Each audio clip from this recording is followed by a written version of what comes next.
समाज के लोगों से मेरा कहना है कि अपने बच्चों को शिक्षित करें और अपने बच्चों को इतिहास से जोड़ें।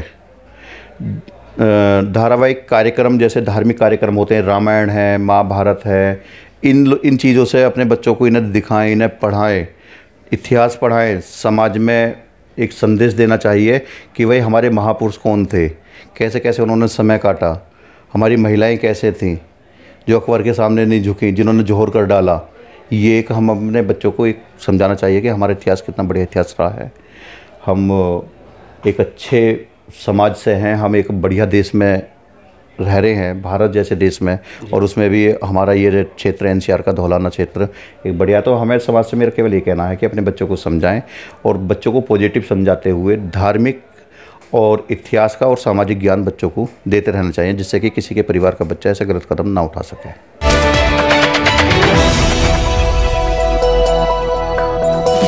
राजनीति से काम तक,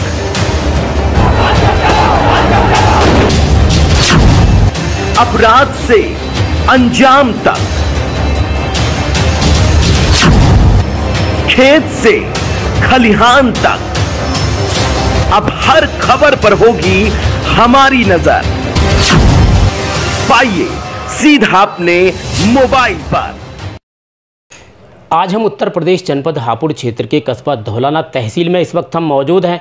हमारे साथ अभिषेक तोमर हैं जो धौलाना तहसील में एडवोकेट हैं। इनसे हम जानेंगे जो समाज में शर्मसार घटनाएं हो रही हैं, सास दामाद को लेकर भाग रही है और समधी समधन को लेकर भाग रहा है, और एक महिला ने अपने पति को सांप पर कटवाया है। आइए इनसे हम जानना चाहेंगे कि समाज में ऐसी घटनाएँ घट रही हैं। ये अभिषेक तोमर जी जो समाज सेवी हैं, आखिर ये कहना क्या चाहते हैं?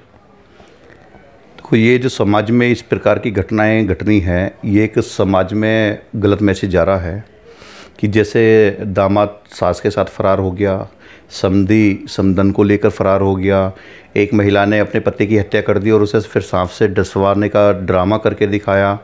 एक पत्नी ने अपने पति को हत्या करने के बाद में, उसके टुकड़े करने के बाद में उसे ड्रम में, उसे सीमेंट से उसे ड्रम में बंद कर दिया, उसकी डेड बॉडी को। ये घटनाएं समाज में बहुत शर्मसार घटनाएं हैं, और ये घटनाएं होने का कारण एक मुख्य उद्देश्य है कि एकल परिवार, क्योंकि पहले परिवार सामूहिक परिवार रहता था। घर में कोई बातचीत हुई, ऊंच नीच हुई तो सास ने, नंद ने या जिठानी ने आपस में समझा दिया। लेकिन आज परिवार एकल परिवार हो रहा है। आज शादी हुई, शादी के बाद न्यारे हो गए, अपने शहर में जाकर रहने लगे। रहने के बाद में वहाँ पर लड़का ड्यूटी चला जाता है, महिला घर पर रहती है। तो ये घटनाएं इसलिए हो रही है कि एकल परिवार होने के कारण। यदि सामूहिक परिवार पहले रहते थे तो पहले ये घटनाएं नहीं होती थी। एक इन घटनाओं का सबसे ज़्यादा यदि होने का कारण है तो ये एक हमारी ये सोशल मीडिया है। आज सबके पास में, महिलाओं के पास में एंड्रॉयड फ़ोन है। पहले के ज़माने में यदि कोई घटना घटती थी तो चिट्ठी मायके में जाती थी, इतने मायके वाले वापस उसका जवाब भेजते थे, इतने माहौल शांत हो जाता था। एक माहौल बन जाता था, एक माहौल शांत हो जाता था, फिर वो परिवार आपस में प्रेम से रहने लग जाता था। लेकिन आज क्या हो रहा है, आज घटना घटी और घटना घटने के तुरंत बाद ही फ़ोन करा, मायके वाले तुरंत आ गए। आने के बाद में झगड़ा हुआ, झगड़ा होने के बाद में कोर्ट कचहरी हुई, और यहाँ तक की नौबत आ रही है कि तलाक तक की नौबत आ रही है। तो इसका जिम्मेदार हमारी ये मोबाइल एंड्रॉयड फ़ोन भी हैं कि जिससे कि हमारे समाज में ये जितनी घटनाएँ घटी हैं, जैसे कि दामाद सास के साथ, भाई यदि वो सास अपने दामाद को मोबाइल फ़ोन नहीं दिलाती तो आपस में उनकी बातचीत नहीं होती तो शायद ये घटना ना होती। लेकिन आपस में उनकी बात हुई, आपस में उनका प्रेम हुआ। इसी प्रकार समधी समधन, पहले मोबाइल से बात स्टार्टिंग हुई, और आप अब तक की जितनी भी घटनाएं हैं आप देखो कि वो बिना मोबाइल के कोई घटना नहीं घटी। पति की हत्या करके ड्रम में डालना, वो भी मोबाइल से हुई। एक प्रेमिका ने अपने प्रेमी को बुलाया, फ़ोन करके बुलाया, सगले प्रोग्राम बनाए, उसके हत्या करने के औजार भी खरीदे, वो सब प्लानिंग करी, फ़ोन पे सब बातचीत हुई, उसके बाद प्री प्लानिंग से। तो ये कहीं ना कहीं एंड्रॉयड फ़ोन भी इस समाज में गलत संदेश इस एंड्रॉयड फ़ोन से जा रहा है। जबकि ये फ़ोन ये थे कि इमरजेंसी में माना बच्चा घर से जा रहा है तो कोई कहीं दिक्कत हो तो वो अपने माँ बापों को या अपने परिजनों को बता दे कि मुझे यहाँ समस्या है या मैं इस समय तक अपने घर वापस आ जाऊँगा या आ जाऊँगी। लेकिन इसका अब मिसयूज होने लग गया है, जबकि ये एक सुविधा के लिए था। लेकिन आने वाली ये पीढ़ी, आने वाले बच्चे इसका कहीं ना कहीं ज़्यादा मिसयूज कर रहे हैं। और यहाँ तक कि अब तो जो नए बच्चे हैं जो अभी 10th में 11th में या 12th में एक पबजी गेम मोबाइल पर पबजी पे गेम में लगे रहते हैं।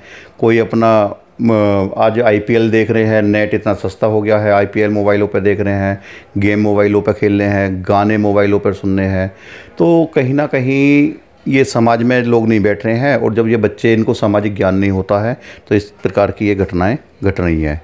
और मेरा कहना यह है कि जिस प्रकार से दामाद सास के साथ चला गया, समधन समधी के साथ चली गई, ये घटनाएं समाज में एक गलत संदेश गया है और ये एक चर्चा का विषय आम बन गया है। आज की डेट में अब हंसी के पात्र व्यक्ति लोग जो हैं, मतलब पुरुष लोग हैं, आज वो हंसी के पात्र बनने हैं कि जहाँ भी जाते हैं वहाँ 4 महिलाएं बैठी हैं, वो कहते हैं पता नहीं है वहाँ कि तुम्हारे ड्राम लेने गए थे, हम आज सांप लेने गए हैं। तो यहाँ कहीं ना कहीं पुरुष भी अब हंसी का पात्र धीरे धीरे बनता जा रहा है। जबकि पहले ये सम्मान होता था कि पति का बहुत सम्मान करते थे, आज पति का सम्मान नहीं हो रहा, आज पति की हत्या करी जा रही हैं। तो ये कहीं ना कहीं हमारे फ़ोन से भी इसका संबंध है कि गलत संदेश जा रहा है जी। तो इस पर मेरा तो कहना ये है कि सरकार एक तो नेट हैवी कर दे, ये इसे 5G और ये जितने भी नेट चल रहे हैं इन्हें ख़त्म कर दे। डायरेक्ट कॉलिंग की बात हो, मैं कॉल पे बात हो, मैं आपस में जिसकी जो भी बात है।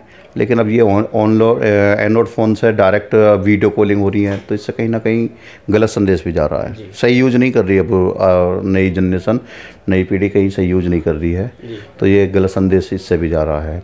और मेरा कहना यह है कि ये जो 4-5 घटनाएं घटी हैं, जैसे पति की हत्या करके सांप को उसके पास में ड्रम वाली घटनाएं हैं, ये दामाद सास के साथ या समधी समधन के साथ में ये गए हैं, तो ये कहीं ना कहीं पुरुष भी इसके जिम्मेदार इसलिए भी हैं कि जैसे माना अभी वो दामाद वाली बात थी कि जो समधन थी, समधन का कहना यह है कि मेरा पति शराब पीता था, मुझको मारता था। तो मेरा कहना यह है कि जब पति मारता था तो इतने साल पहले, तेरे 20 साल पहले शादी हुई थी, तो तब से क्यों ना ये काम किया भाई? कोर्ट में मुकदमा डालती, तलाक लेती या पहले भाग जाती। आज बेटी की शादी करने जा रही, खुद भाग गई। तो ये सब घटनाएं बहुत गलत हैं और इससे समाज में कोई अच्छा संदेश नहीं जा रहा, बहुत गलत संदेश जा रहा है जी।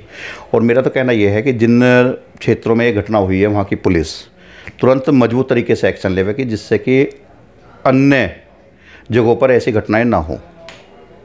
जिस बेटी की शादी होने वाली थी, खुद मां ने ही बेटी का सुहाग उजाड़ दिया, तो इस मामले को लेकर के आप क्या कहना है? उसने तो अपना सुहाग बना लिया, बेटी का सुहाग क्या, बेटी की तो शादी होती, 5 दिन बाद बारात आती, उसके बाद में बेटी का सुहाग बनता। लेकिन बेटी के सुहाग बनने से ही पहले उसकी मां ने अपने पति को छोड़कर और उससे शादी कर ली। तो गलत संदेश तो गया ये, जहाँ बेटी की शादी करने जा रहे हैं जिस लड़के से, उसके साथ में खुद माँ चलेगी, तो ये एक अच्छा संदेश नहीं है, बहुत गलत संदेश है, बहुत गलत संदेश है। उसमें कठोर कार्रवाई भी होनी चाहिए। मेरी मांग है कि कठोर कार्रवाई भी होनी चाहिए, चाहे वो महिला कुछ भी कह रही हो, अपनी मर्जी से गई है, जैसे भी गई है, लेकिन कठोर कार्रवाई होनी चाहिए, जिससे कि ये समाज में एक अच्छा संदेश भी जाना चाहिए कि भाई हाँ, समाज में पुलिस प्रशासन भी है, कानून व्यवस्था भी है, डॉक्टर भीमराव अम्बेडकर का बनाया हुआ संविधान दामाद को लेकर के जो चली गई है और पूरे भारत देश में इस चर्चा का विषय बन गया, तो अब बेटी की शादी किस तरीके से होगी? अब भाई उस जिस घर से वो महिला गई है, तो उस बेटी की शादी तो देखो, बेटी तो किसी कुंवारी रहनी नहीं, शादी तो होनी है। लेकिन जो शादी का आनंद होता और एक अच्छा माहौल होता, उस माहौल में और उस आनंद में वो शादी नहीं होने की है। कारण क्या है कि सभी उस परिवार को ये एक गलत निगाह से ये देखेंगे कि यार इस लड़की की माँ ऐसे ऐसे करगी, इस व्यक्ति की पत्नी ऐसे ऐसे करगी। तो एक उस परिवार के लिए बड़ा दुखद विषय है ये। भाई वो अपने बच्चे को शादी भी करनी है, काम सब होंगे, लेकिन एक कलंक लगा गया वो महिला उस परिवार पर जी। और बताया जाता है कि जो दामाद था अपनी सास को लेकर के अपने पत्नी बना करके, दुल्हन बना करके अपने गांव लेकर गया, लेकिन गांव के लोगों ने उसका गांव में घुसते नहीं, जूते चप्पल से स्वागत किया। उसके पिता ने ये कहा कि हम तुम्हें गांव में घुसने नहीं देंगे। तो इस मामले को लेकर के आपका क्या कहना है? उन्होंने बहुत बढ़िया किया, लड़के के गांव वालों ने बहुत बढ़िया किया। वो सम्मानित लोग हैं, सम्मानित गांव है कि उन्होंने इतनी बड़ी घटना करने के बाद में, उस लड़के के द्वारा इतनी बड़ी घटना हुई है कि वो अपनी सास के साथ में फ़रार हो गया, तो उसे गांव में नहीं घुसने दिया। ये बहुत अच्छा काम किया है गांव वालों ने, और गांव वाले वास्तव में सभ्य लोग हैं। और उस लड़के के माँ बाप भी एक कहीं ना कहीं अच्छे लोग हैं कि जिन्होंने उस बेटे को भी त्याग दिया।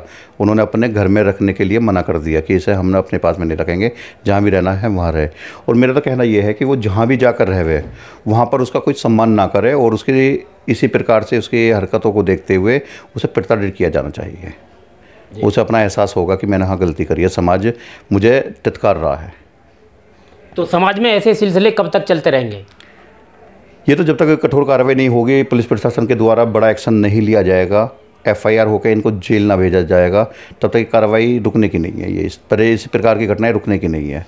ये घटनाएं तभी रुकेंगी कि पुलिस इस समय मजबूत सी कठोर कार्रवाई करते हुए दोनों को जेल भेजे। जहाँ भी घटना घट रही है, लड़का लड़की को दोनों को जेल भेजें और मजबूत धाराओं में जेल भेजें।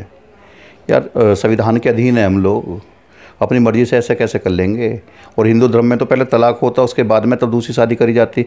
बिना तलाक के उसने दूसरी शादी कैसे कर ली? कैसा अधिकार मिल गया? पुलिस क्यों कार्रवाई नहीं कर रही? पुलिस जेल भेजे उन्हें। तो सरकार का क्या एक्शन होना चाहिए? देखो, सरकार कानून व्यवस्था बढ़िया मजबूत चल रही है सरकार की। जैसे लूट डकैती या रेप जैसी घटनाएं पर अंकुश है पूर्ण रूप से, लेकिन ये घटनाएं कहीं ना कहीं महिला और लड़के के सहमति से हो रही हैं, और सहमति से होने के कारण ये जब घर से फरार हो जाते हैं तो तब ये शर्मसार घटना बन जाती है। तो इसमें पुलिस प्रशासन को तुरंत एक्शन लेना चाहिए, और जिस परिवार की महिला गई है या जिस परिवार की बेटी गई है, वो एक कठोर तहरीर देने के बाद में मजबूत कार्रवाई कराए पुलिस से। यदि पुलिस कार्रवाई नहीं करती तो सरकार बैठी हुई है, ऊपर अधिकारी बैठे हैं, SSP बैठे हैं, IG बैठे हैं, सब बैठे हुए हैं। यदि थाना पुलिस कार्रवाई नहीं करती है तो ऊपर रहेंगे, कार्रवाई होनी चाहिए। जी, जिसकी पत्नी चली जाती है उसका परिवार जो बिखर जाता है, आज वो दर दर की ठोकर खा रहे हैं, तो ऐसे लोगों को क्या परिणाम मिलना चाहिए फिर? ऐसे लोगों को कि जिन्होंने अपना परिवार बिगाड़ लिया, जैसे महिला ने बिगाड़ लिया या पुरुष ने अपना परिवार बिगाड़ लिया, तो ऐसे महिलाओं को तो और ऐसे पुरुषों को तो समाज से बहिष्कार कर देना चाहिए। और जो वो पीड़ित परिवार है उसे कहीं ना कहीं उसे पॉजिटिव समझाने के प्रयास भी करना चाहिए कि जिससे कि वो परिवार टूटे ना और समाज में रह सके। कारण क्या है कि बच्चा गलती करता है, माना महिला ने गलती कर दिया, पुरुष ने गलती कर दी, लेकिन शर्मसार उसके पूरे परिवार को होना पड़ता है। तो इस स्थिति में गांव और समाज के लोग उन दोनों का ही मूल रूप से बहिष्कार कर दे और उस के लिए पॉजिटिव उसे थिंकिंग, उसके पॉजिटिव उसे समझाना चाहिए उस परिवार को। महिला का आरोप है कि मेरा पति दारू पीता था, मारपीट करता था, तो कोई शादी के 20-25 साल बीत चुके, तो महिला का जो आरोप है ये क्या सही है? महिला यदि वो उसका पति शराब पीता था, मारपीट करता था, तो महिला ने 25 साल क्यों झेला? जब 25 साल तो झेल रही थी, अरे उस समय पर भी शराब पीता होगा, उस समय मारपीट करता होगा, तो ये शादी के 2 या 3 साल बाद ही क्यों नहीं काम कर लिया था? माना तलाक ले लेती या FIR दर्ज कराती या दहेज हत्या मतलब दहेज का मुकदमा दर्ज कराती, या एनीवे कोई अपने समाज के लोगों को बैठा कर उसे समझाने का प्रयास किया जाता। लेकिन ये गलत आरोप है, कहीं ना कहीं वो प्रेम जाल में और अपने प्रेम प्रसंग में ये गलत आरोप लगाए जा रहे हैं। जी, तो समाज में शर्मसार घटना को लेकर के आपका क्या कहना है? मेरा ये कहना है कि सभी समाज के लोगों से मेरा कहना है कि अपने बच्चों को शिक्षित करें और अपने बच्चों को इतिहास से जोड़ें। धारावाहिक कार्यक्रम जैसे धार्मिक कार्यक्रम होते हैं, रामायण है, महाभारत है, इन चीज़ों से अपने बच्चों को इन्हें दिखाएं, इन्हें पढ़ाएं, इतिहास पढ़ाएं। समाज में एक संदेश देना चाहिए कि भाई हमारे महापुरुष कौन थे, कैसे कैसे उन्होंने समय काटा, हमारी महिलाएं कैसे थीं जो अकबर के सामने नहीं झुकी, जिन्होंने जोहर कर डाला। ये एक हम अपने बच्चों को एक समझाना चाहिए कि हमारा इतिहास कितना बढ़िया इतिहास रहा है, हम एक अच्छे समाज से हैं, हम एक बढ़िया देश में रह रहे हैं, भारत जैसे देश में, और उसमें भी हमारा ये क्षेत्र NCR का धौलाना क्षेत्र एक बढ़िया। तो हमें समाज से मेरा केवल ये कहना है कि अपने बच्चों को समझाएं और बच्चों को पॉजिटिव समझाते हुए धार्मिक और इतिहास का और सामाजिक ज्ञान बच्चों को देते रहना चाहिए, जिससे कि किसी के परिवार का बच्चा ऐसा गलत कदम ना उठाए। मैं हूं मौर्य कुमार गौतम, आपका अपना न्यूज रिपोर्टर। देखते रहें गांव शहर की खबर और जुड़े रहें सिटी न्यूज इंडिया 1 के साथ। हमारे चैनल को लाइक करें, शेयर करें और सब्सक्राइब करना ना भूलें।